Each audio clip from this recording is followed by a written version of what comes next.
చాలా మంది ఈ రోజు ఫ్లాగ్స్ కొంటారు, స్టిక్ చేసుకుంటారు క్లోత్స్ మీద. ఫ్లాగ్ హాస్టింగ్ అదంతా అయిపోయిన తర్వాత అది తీసి పడేస్తారు రోడ్ల మీద, చెత్త మురికి కాలువలో, చెత్తలో ఎక్కడంటే అక్కడ పడుంటుంది. సో ప్లీజ్ అట్లా చేయకండి. అట్లా ఒకవేళ చేసేది ఉంటే కొనకండి, ఫ్లాగే కొనకండి. ఎందుకంటే ఈ రోజు ఒక్కరోజు కాదు, ఎప్పుడు మనం రెస్పెక్ట్ చేయాలి ఫ్లాగ్కి. నేను ఏదో గొప్పలు చెప్తున్నానని కాదు, నేను కూడా అట్లా ఏం పడేయను, తీసి ఇంట్లో స్టిక్ చేసుకుంటాను తప్పించి దాన్ని ఎప్పుడు పడేయం మేము. సో మీరు కూడా అదే పని చేయండి, ఇంట్లో తీసుకెళ్ళి ఎక్కడన్నా ఏదైనా చోట పెట్టేయండి, లేదంటే స్టిక్ చేసేయండి. సో అంతే ఈ రోజుకి. ఇప్పుడైతే నేను పిల్లల కోసం ట్రై కలర్ పిజ్జా చేస్తున్నాను, వీట్ బేస్ మీద.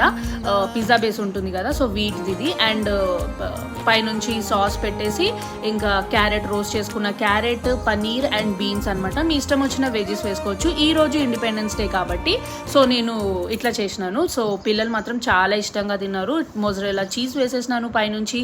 అండ్ వీడియో నచ్చితే లైక్ చేసేయండి. And happy 78th independence day to all. Video like చేసేయండి. బాయ్.